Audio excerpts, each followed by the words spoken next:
Once again, welcome back to the Summer of Protocols guest talk series.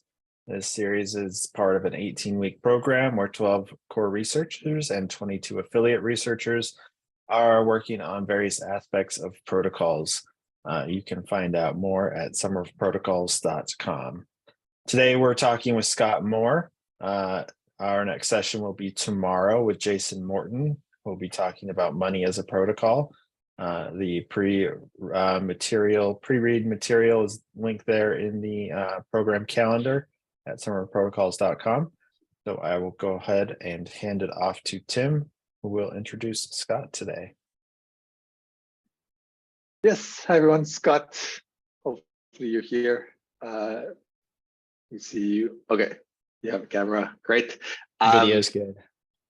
Nice. Yeah, so everyone meet Scott. He's done a lot of interesting work in the crypto space over the past few years. Was one of the founders of Gitcoin. For those of you who aren't familiar, Gitcoin was kind of the first quote unquote donation or community funding platform on Ethereum, or at least the first one that reached, you'd call it scale within the Ethereum community. But beyond that, I think they were also really interesting in that they've experimented with many kind of new economic mechanisms to route donations. So Gitcoin was probably one of the first, if not the first, live implementation of quadratic funding, which tries to allocate buckets of funding according to the crowd's preference, and sort of took this from an economic paper to something that distributed millions, if not tens of millions of dollars to projects. But I think, Scott, you probably spend most of your time now just generally thinking about public goods and how do we fund them? How do we build mechanisms that make them sustainable? And that said, your talk is not exactly on this today. So you're going to talk about legitimacy, which is kind of a core topic around protocols, where figuring out how to, what are the characteristics that make a protocol legitimate and used is a really central question. So yeah, hopefully that's a useful perspective to people. And you said you had also a special tool you wanted to use for Q&A to collect the questions for your talk. Is that right? Yeah, we didn't get that quite set up with Puja, but we do have the Google Slides version of Slido, which we can set up, and that can be used for Q&A just while we do the presentation. And I'll activate that as soon as I share my screen in the presentation. Cool. Well, yeah, floor is yours. Awesome. Thank you all. A lot of familiar faces here. I'm very excited to be here and kind of humbled. I feel like there's a lot of great researchers here who are doing a lot of deep work and deep thinking on these subjects. And I have appropriately then titled my talk, "This Talk is Not Legitimate." So the goal is really to first and foremost try to explore some things that you probably already know. I'll just try to actually do the presenter view here, and let me know if this works, and if just to make sure you can't see the notes and all the background noise. Good. Okay, yeah. Awesome. And what I'll do is just start a new Q&A, which I think will be just at the top there. And I think I can just turn it on to accept questions from anyone. And so folks, or if Tim, you want to just put that link, actually I'll do it. I'll put the link in the chat and then I'll get started just after that. Give me 1 second here. We revert, go back to the link here, which of course it's on Google, so it's a massive link. But hopefully this works, and if not, we can do the usual Q&A at the end. So let me just share my screen again, and we will actually get started. Cool. So the reason I decided on this topic is because, as Tim mentioned, I've been thinking a lot about public goods in my time in Ethereum.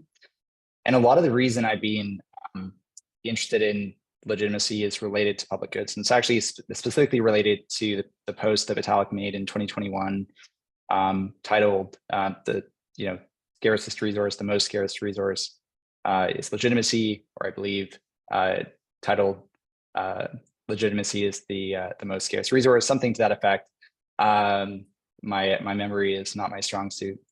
And the whole point of that paper is basically that a lot of public goods funding relies on some form of legitimacy.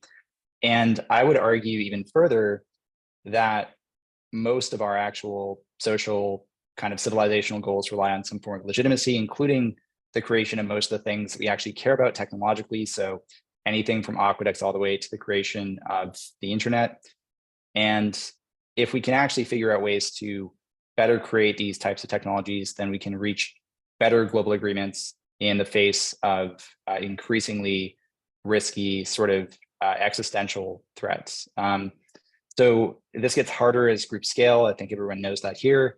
Dunbar's number is a real thing, and Dunbar's number creates a lot of safety below the limit of 150 people. But when you get beyond that, it gets very tricky. And then you have a lot of different conversations about how things evolve from there. And so you have sort of the notion of kingdoms. You have the notion of the Hobbesian state of nature, where people evolve into sort of collective social agreements and create states. You have notions of more global or even local networks forming, where people are able to come to agreements on sort of graduated rules and sanctions.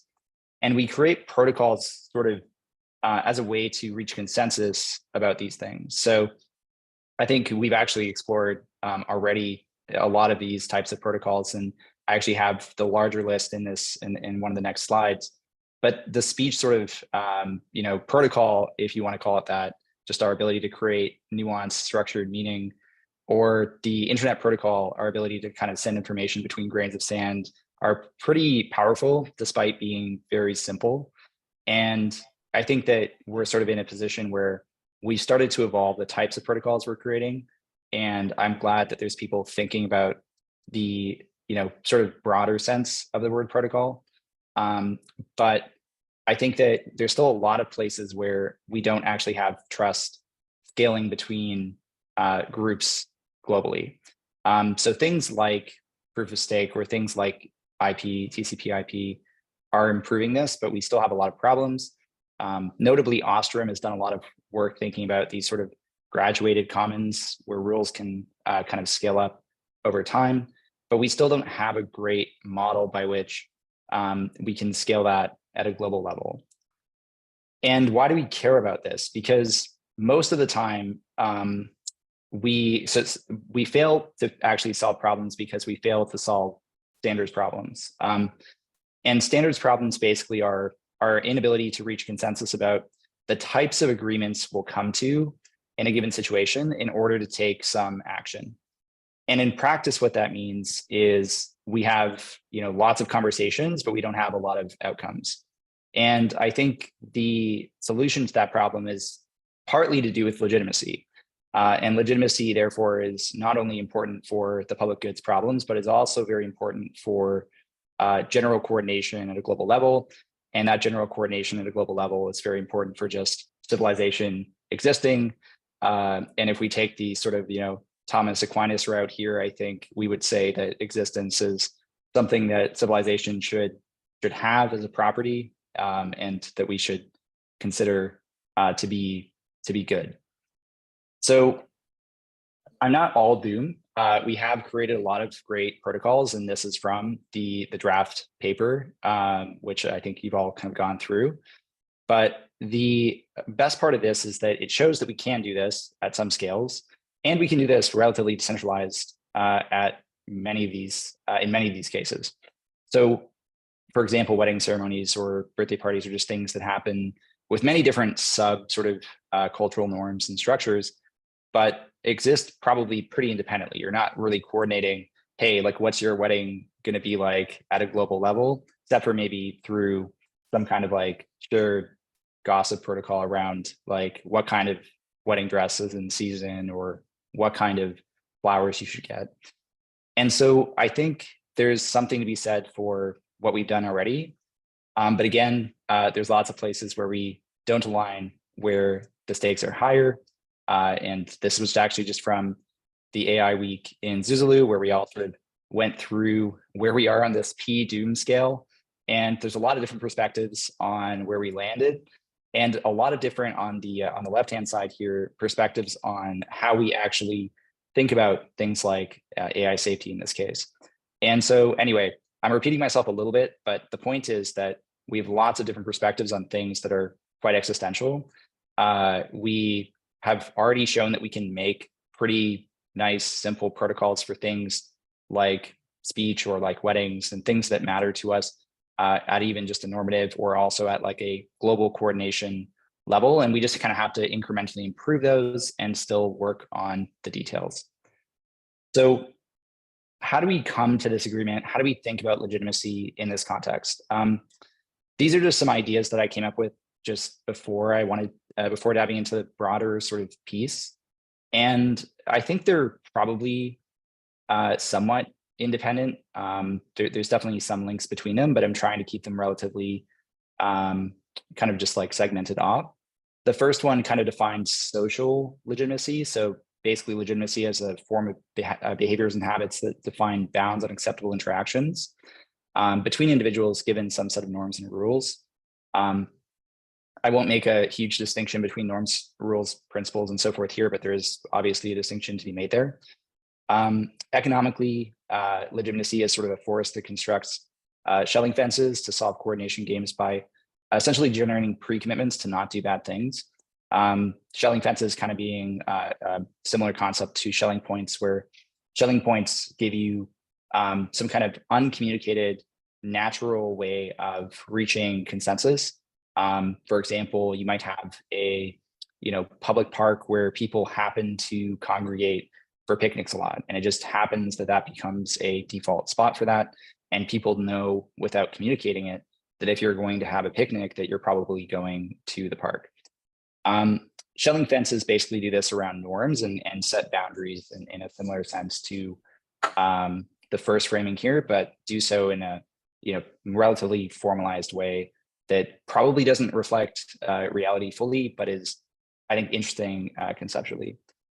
And then systematically, you could say legitimacy. I might say it's a process or protocol, and we'll get to that encourages higher order acceptance of rules or agreements within a given normative setting. And this is actually the example that Vitalik gives, and I think is actually one that's already in the SOP draft, which is why I listed that quote there, which I think is very, very apt, that civilization advances by extending the number of important operations which we can perform without thinking of them.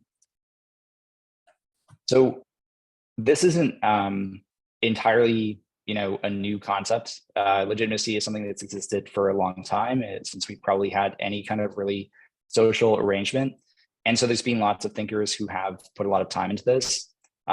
The perhaps most famous one is Weber, who started to talk about three main ways of legitimacy arising. The first one being sort of vibes, charisma. So just people who have sort of some kind of legitimacy already, or a sense of personal magnetism or charisma. It's almost like a tautology. The person is legitimate because they're legitimate, but it does happen. And we'll get to that in the context of Vitalik's post too. There's the traditional norms. So just ways that people create customs, traditions, and practices within a group. And then there's formal rules, which of course, I think we're probably very familiar with in the context of a lot of the folks here in Web3 who have experience thinking about the sort of construction of rules within online systems, governance systems, and so forth. I would consider these relative to norms to be more abstract and therefore slightly less sort of social, so to speak, and likely to interact at the edges of like norm sort of like based systems. So these are kind of the cases, where, and you kind of, I think people intuitively get this, that you don't really interact with the law unless something goes wrong. And I know that's been something that's been talked about in the context of, where protocols are useful and how protocols should be implemented as well. I also wanted to mention before Vitalik Gerard, just because I think it's also probably a relevant topic of conversation for a lot of folks here. So Girard talks a lot about mimetic desire, basically things being, he doesn't specifically use the word legitimate, but like things being desirable or becoming sort of, very popular and very widely spread by this sort of mimetic effect. People like things that other people have, they like things that other people like, and there's sort of a mimicking that happens psychologically, socially, or otherwise. In turn, things can be made legitimate by being placed in opposition to some outgroup, which I know is another concept that folks here have talked a lot about. Within some shared narrative framework, this is very dangerous, but it is a thing that happens and it's something to be aware of. And then there's this sort of concept of sacred transformation, where something can be made legitimate by becoming essentially meaningful over time through rituals, myths, or other forms of symbolic acts. So this is actually where we get to the meat of the pre-read. And I think most folks have probably read this before even this conversation, but I want to just get I don't know if we can do a show of hands here very easily. I'm so used to in-person after the last month and a half where that's a little bit simpler. But who here has sort of read the pre-read and has a sense of Vitalik's view on sort of brute force coercion? Because one thing we could do, and we don't have to, is we could actually sort of pause on each one of these and have a discussion on each one of these pieces before we continue to the next one. So I'm not sure what the best way, Tim, would be to know if people want to do that, or I can just kind of keep going through each and we can do the Q&A at the end. It's probably easier to manage on Zoom with the Q&A Cool. at the end. Okay. Yeah, let's try that. I guess, yeah, if people want to use the questions, like the Google links, as you're going through them, we can use those as even if they're not proper questions, but they're more like discussion prompts, we can use that. Awesome.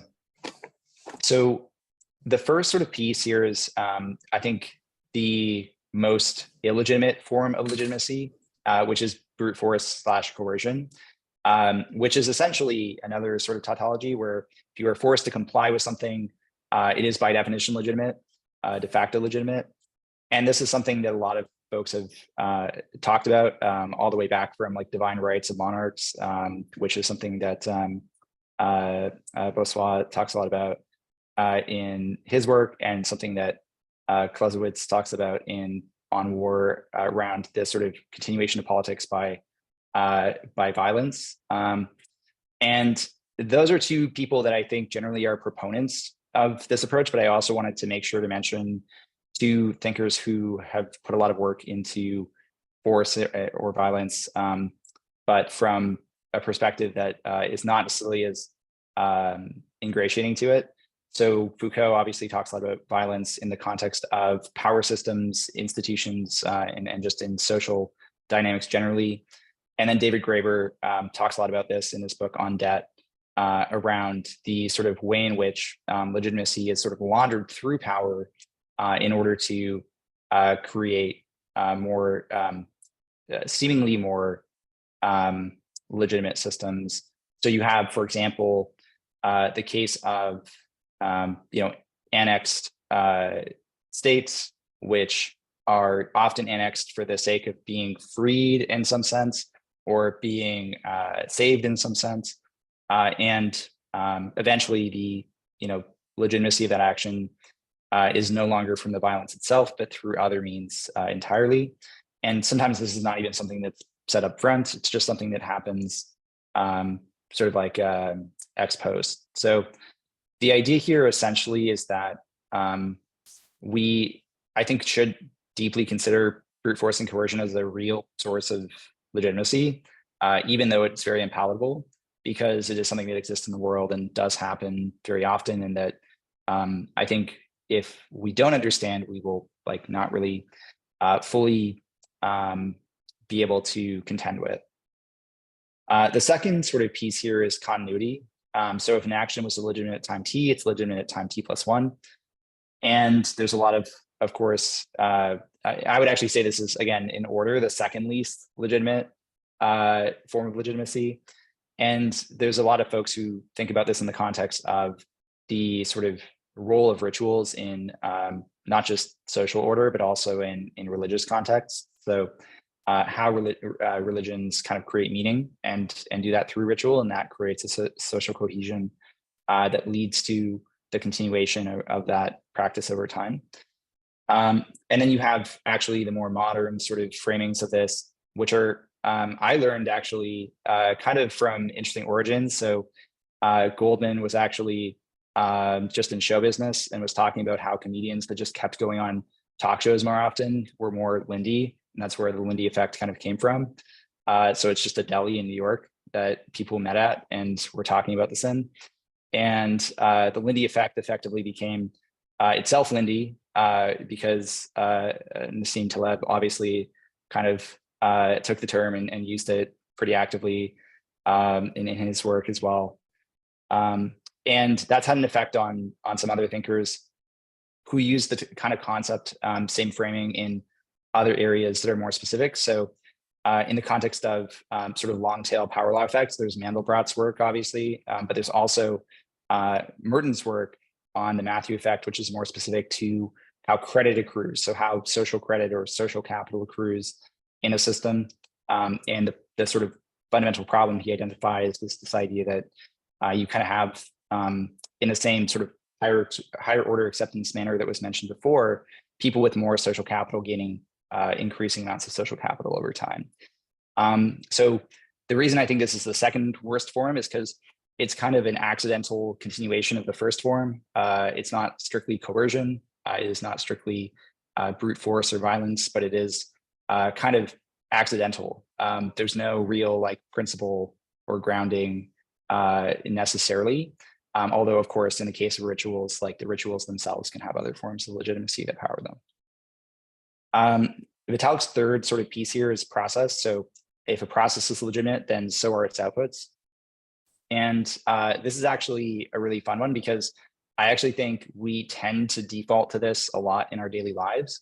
There's a few thinkers who've said a lot about this, like Immanuel Kant in the groundwork of the metaphysical morals talks about the categorical imperative, where basically you just test if an action is universalizable, and then that action is magically legitimate. I actually think Kant's is pretty cool, and I think the categorical imperative is pretty cool. But I think that this is most likely still insufficient for reasons we can talk about later. There's also H.L.A.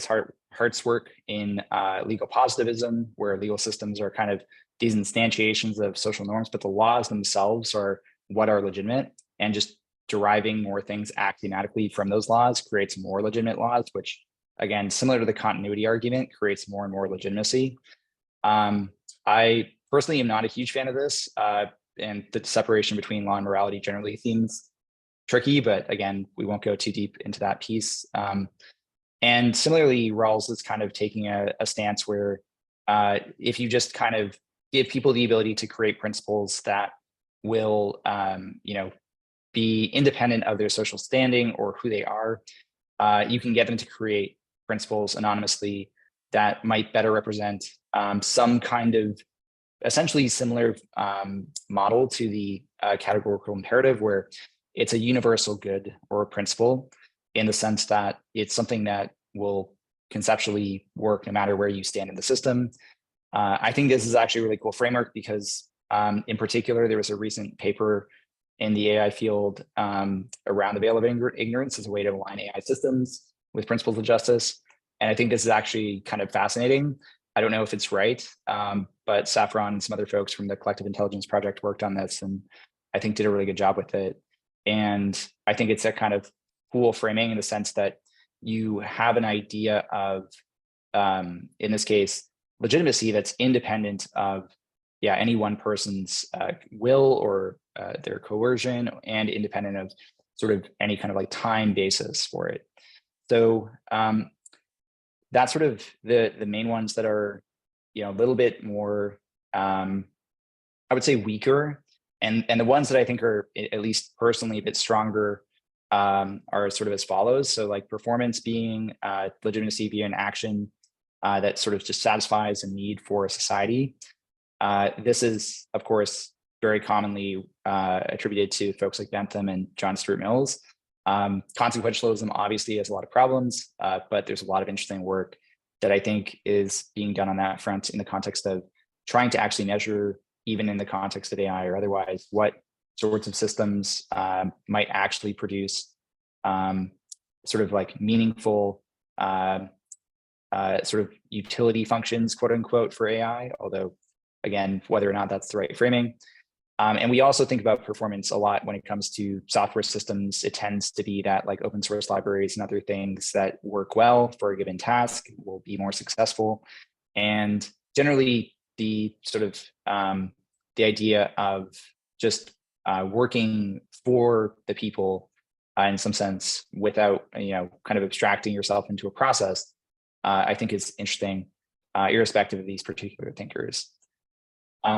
We're almost there, but the last sort of three, because I want to leave us time, is our participation, which is, I think, probably one that everyone or adjacent to Web3 are very, very probably for, in the sense that we all work in systems that are part of relatively democratic, or that are relatively democratic themselves, and where the people will like collectively agree on actions together and find that to be a generative process. And if people collectively agree on an action, in this case, it's legitimate, which is something that John Dewey, Habermas, and Ostrom have talked a lot about in the context of their respective fields. So in the context of commons management, the public and its problems in John Dewey's case, and in this context of communicative action in Habermas's case. So finally, fairness is a sort of question of, and actually to me, the most abstract one, a question of rightness, or some intuitive notion of rightness we have. The others sort of touch on morality, but this is very much just strictly in moral territory. So we're just talking about the abstract notion of what do we think is right or fair or credibly neutral in the world. And so I left this one sort of out. I didn't add any, particular thinkers here just because it's extremely abstract, and I, have already probably could have gone into a million different thinkers at this point, and it probably would have added a ton to the overall framing here. So fairness basically is an outlier in this category because it's correlated with this, abstract notion, and we can talk about this one in the Q&A. So we've got 6 views on legitimacy, and then we have the ones, of course, from just before. And what makes these actually work in the context of a protocol? And this is actually already something that I think is expressed really well by the SOP draft. So I won't repeat too much there, but things like defensibility, legibility, performance, stewardability, evolution, and then weirdly legitimacy, in the sense that, fairness still loops back on this concept, are all part of what makes a protocol legitimate. I actually think it's interesting to add legitimacy here because I do still wonder to what degree it is sort of tautological. But before we just do that last piece, I want to just quickly give examples of protocols that actually have become legitimate and were not legitimate at the very start. And there's 2 good ones that are just very quick to go through. Fairness for PGP, which originated by Zimmerman and was largely banned from the US. Fairness basically led to it becoming a concept in the public domain, and that helped spawn attention and helped spawn the crypto wars, and that helped spawn the EFF coming in to help sort of defend them and work towards a better sort of case for PGP in the world. And in my view, actually, this is a really good example of probably some degree of participation as well. Just participation that wasn't really asked for or designed for within the system. It was just people coming together to fight for this. There's some great books on the history of PGP, which we can talk about after. The other is performance, which is just to say that PGP ended up being very useful, not just for people that otherwise would be viewed as enemies of the state or somehow people that would be against authority. It ended up being very useful for companies and large-scale institutions, and then that became a part of how it gained additional legitimacy. Not to say that that is the way that things should become legitimate, but often it is a way that things become legitimate. And so the fact that it was able to actually get that approval and that buy-in led to it becoming less of a targeted attack in at least the short term. Certainly, we've had a lot of potential cases where people have tried to pass bills to ban privacy or encryption entirely in the past few years. The second is EIP 1559. So this is actually a really interesting case because Gitcoin worked to help fund some of the community efforts towards this early on. And originally it was very controversial just because I think it was not really fully understood. And with the help of Tim Roughgarden and others, we were able to, well, Tim actually mostly, to be honest, we just gave money to people, but others were able to demonstrate that there was, actual benefits to this in terms of more stability, more predictable transactions, transaction fees, and reduced base fee and effectively deflationary token. And then similarly, there was a process and continuity argument that was made where people just kept hitting the forums, kept talking about this, and led people to become interested in actually figuring out what it was all about. And there was probably some also lent legitimacy in this sort of way as well through the forums, all core devs, Vitalik's sort of endorsement and so forth. So that's sort of the end of the section of what is legitimacy and what are some examples of protocols that have become legitimate and how. But I want to give one last little note here, which is just on is legitimacy even a protocol itself? It's probably going to make a lot of people mad to actually ask this question because it is very abstract. And I think that's probably true. But I do think it's a question worth asking because if we're talking about any kind of abstract concept, it's worth asking if it can be simplified into a set of procedures. And so there's two answers that I'll give that are very strictly on the no side. I think one, illegitimacy might be just too self-referential to really formalize. And it might be, if we have to formalize it, that we were formalizing some kind of like coercion model that is not particularly beneficial to the civilizational goals I mentioned at the beginning. And then the second would be intractability. So there's just so many inputs and the context is so deep for any of these questions that it would be hard to enumerate like what the relevant pieces of information are in advance, and we'll just have a lot of unknown unknowns. It may also be impossible to do so. And I think this is very interesting just in the context of Asimov and Gödel, because you're sort of looking at, like, in Asimov's case, the whole point of, the 3 laws of robotics, you can't actually like produce something that will just magically obey 3 rules and be consistent and complete. And then in the case of Gödel, just to expand on that, his whole point with mathematics was that axiomatic systems of mathematics are neither, or basically will either fail to prove something that you would like it to prove with those axioms that should be provable, or it will be inconsistent in that it will start proving things that contradict each other. And there's a very real possibility that our concepts of morality are so nuanced and perhaps like complex or themselves just messy that we just won't be able to produce any reasonable protocolization of legitimacy. But one of the reasons I think this is an important question is just because in the context of the SOP draft and in the context of some of the work being done here, I do think we have to be able to define the terms that we think make successful, sufficient protocols. And there is probably like some minimum sufficiency to those terms themselves before we can really know how to use them. So I'll give 2 answers that are more in the positive on that note. One is that we might actually be able to view legitimacy as some function of the current state or like measure of change within a web of trust for some given action. And there's people that have written a lot of great papers on this. And then weakly, in the sense, ontologically, we might say that essentially legitimacy is just what we use as a way to maintain our social capacity to align on new ideas. There was a great set of notes from one of the previous conversations just on the difference between clocks and sort of time and 24-hour systems. I think this is kind of, a weak argument in the sense that we would have to consider not just the 24-hour system protocol, but also time itself. And that just, again, it's very complicated to start doing that.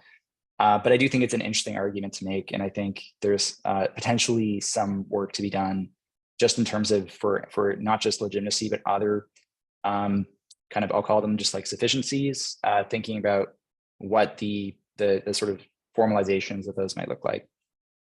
So again, this talk is not legitimate. I'm not an expert in this field, and I am really just getting a lot of aggregate information. And I think that this is sort of the best place to hopefully dive into the discussion and maybe discuss this with some of the real experts.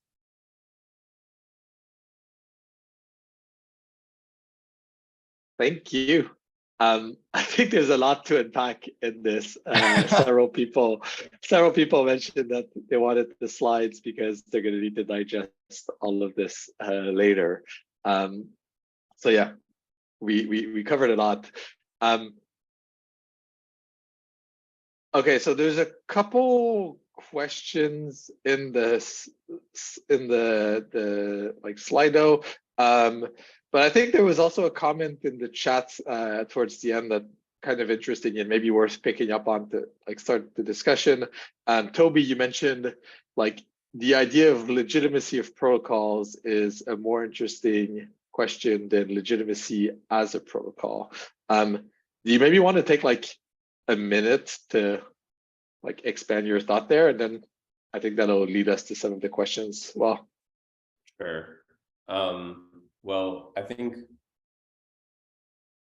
in the piece, in Vitalik's piece, at least, like what he seems to be saying is that getting legitimacy like around protocols and the Ethereum protocol as a thing is like something we ought to be doing.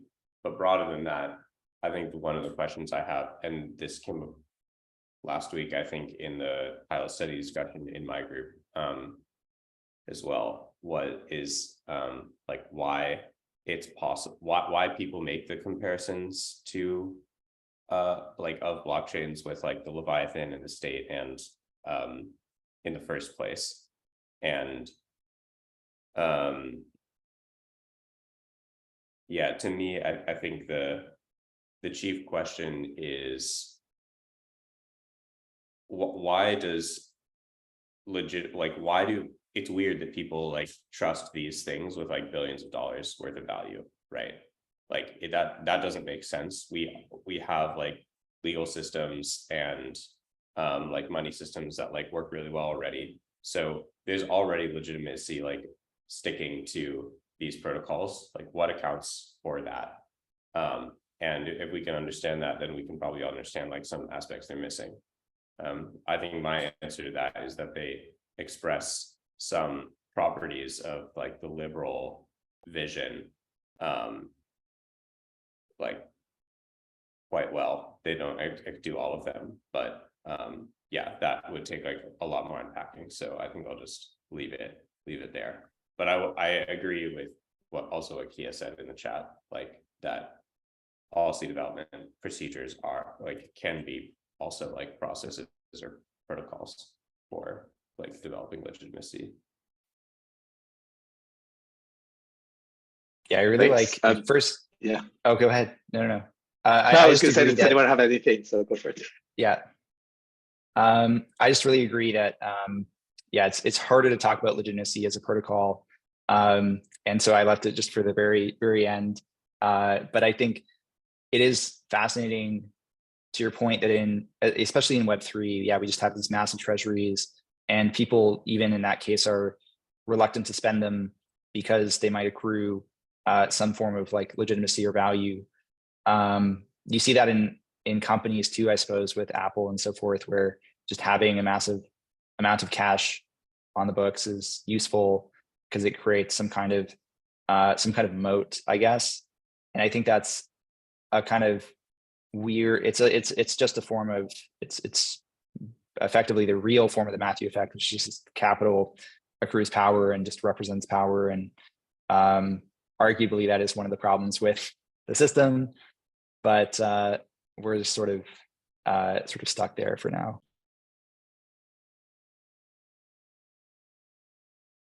Okay, there's a question. So Angela in the chat sort of mirrors a question I had in the poll. So her question is, what are things that are fatal to legitimacy? How does something lose legitimacy? And then mine was, if you lose legitimacy, can you gain it back? So yeah, I'm curious to hear your thoughts on like, yeah, loss and potential regain of legitimacy. Yeah, so I was just wondering if, we're talking about ways that you add up to legitimacy. What takes away legitimacy might help us figure out what it is that adds up to legitimacy, right? Like what was that key essential element there that now we don't have, so there's no more legitimacy there. Is it when people stop following processes that contributed to the legitimacy, when there seemed to be corruption? And an interesting thread that popped into my head when from Toby's and Scott's conversation there was, well,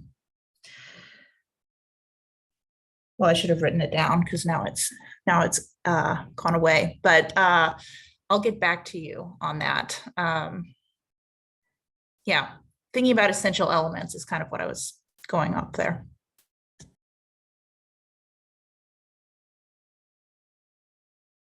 Scott, any thoughts? So the question is kind of like, what would the essential elements of legitimacy be, right? Like what would core like necessary components be?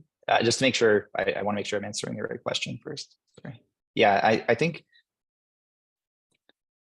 like legitimacy is clearly a combination of some of these things. I don't think you can just say it is participation or it is process or it is any of those components. And I also don't think, and that's why I mentioned Weber and Gerard as well, that it's necessarily any like those things themselves. It could be many other things that are not on this list.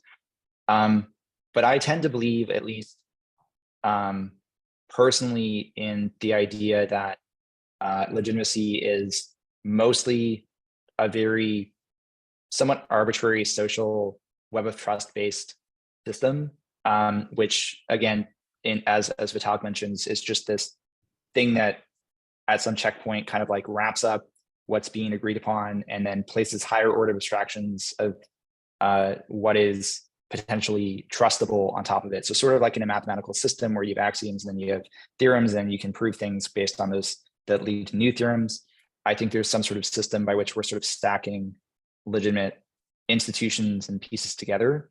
And I think there's something interesting about the fact that, especially, and Graeber talks a lot about this, but others have too, just with respect to the failure of existing institutions, that a lot of that sort of house of cards of legitimacy that we put together in like the last 200 years, starting from various different initial conditions, like the starting of the US and the Constitution, or starting from corporate law and the study of sort of joint stock as it arose in like Amsterdam, like joint stock corporations in Amsterdam.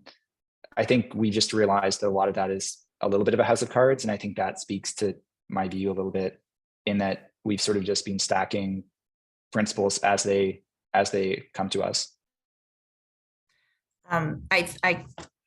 It came back to me what I was thinking of. That's very helpful because, yeah, as you said, we're seeing all these institutions kind of falling apart, and I think in that it's like this sense of betrayal that the institution, the protocol, wasn't what we really thought it was, right? It didn't do everything that we thought it was going to do. And I've been kind of thinking about that in a big picture sense of like, one, like legitimacy is that just like the idea of the myth takes hold, and it may not be supported right, fully, but people just decide that they're going to do it. And there's, you know, they're like, this works, we want to believe it, and it does, and it works. And that kind of connected to what you and Toby were talking about with like this idea of legitimacy almost too soon, right? For these blockchain protocols, right? Like, oh my God, they think this does more than it does. But maybe the myth making around it is so strong that people are fleeing other seemingly illegitimate protocols and moving to one that we desperately want to have legitimacy. So maybe we'll ascribe legitimacy to it. Anyway, just some thoughts. Definitely agree with that, but I want to, Tim, yeah, make sure we leave room for other folks too. Yeah, there's a couple more questions. Okay, so this was by Venkat, so he can get in the recording, but he says polyscience has a standard notion of like the consent of the governed, which is missing from this presentation, as well as Vitalik's essay. Any thoughts on that? I think consent of the governed is almost like de facto included in participation, right? Like we're talking about some kind of voluntary collective action. And I think usually in legitimacy, and this is actually something I didn't mention explicitly, which I probably should have, is that you're usually in political science sense referring to it with respect to like authority. So like when you're talking about participation, we were talking about participation with respect to authority. I mostly didn't mention it because I think it leaves out a lot of more anarchist framings where there really isn't an authority in particular in mind. Like Graeber, I think, would object to that. And so I think that, yeah, like the consent of the governed, to me, I would just fit into participation here. Got it. Okay, gonna scroll through the questions again. Dorian, I'm not sure I quite understood your question, so maybe you want to articulate it a bit more, but you said, is consistency preferable to completeness? Yeah, that's a Gödel thing. If the system is consistent, it can't be complete. If it's complete, it can't be consistent. So like, which is the one that's better? Oh, that's a really good question. Damn. I think probably, I mean, I think you have to say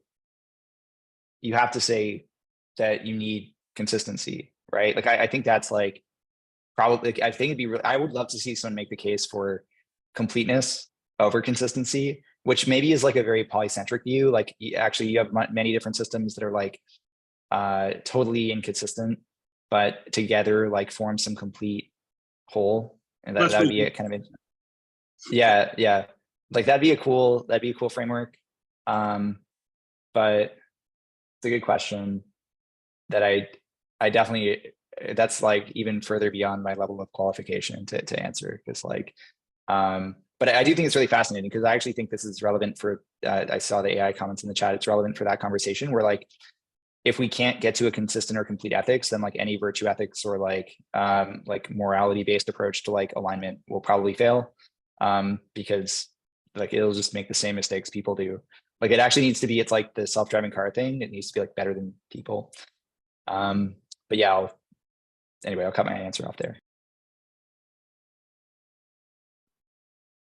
Okay, next up in our questions, I'm trying to go through these quickly because it's like the closer we get to the end, the more questions appear. So this is from Camp Spreadsheet, not sure who that is, but legitimacy under the veil of ignorance seems to not gain momentum over time. It also seems to lend itself to comparing otherwise seemingly legitimate situations against each other or a mechanism of criticism. Do you think those are an important feature of legitimate legitimacy? So I actually really have questions about the veil of ignorance approach personally. For that, I think similar reasons, if I'm understanding correctly, because you have you're randomly, there's this great game that was played at DWeb Camp the other year that I think actually some of the other internet folks put on, and it was a game where people could design their own governance systems, and they would produce rules for themselves in this game of competing over resources. And anyway, the short of it is that one group created a governance process that used autocratic sortition, which was a process by which people would randomly select a dictator for one round, who would then be immediately kicked out the next round. And this feels very similar in that you're kind of creating like this random roll of the dice around like a bunch of principles that people align on. And then the next time you might just get a totally different set of principles, and so on and so forth. And then you just have like 20 sets of principles, probably many of which are inconsistent, that like don't actually like lead to any, like, I think the idea that it somehow leads to some kind of cohesive crystallized set of principles that we like is like some minimum viable set, like as if you're like dealing with like graph theory, is like, I think theory like much kind of a pipe dream.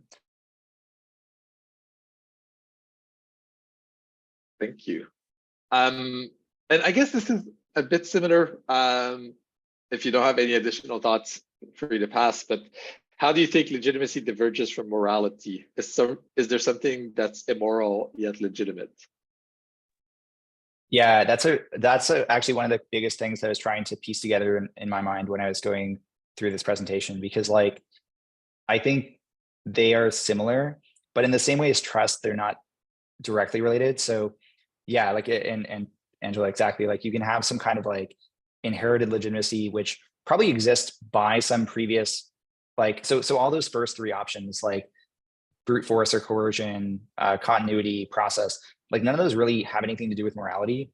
Performance, not so much either, like maybe more tangentially, but like they tend to be still focused on, they still like clearly there's examples of them giving legitimacy, right? So you have states that gain legitimacy through all this kind of laundering of power. You have companies that are legitimate yet do like all kinds of terrible things, and are legitimate in the sense that they have power, which is a very Foucault / Graeber / whoever else sort of argument.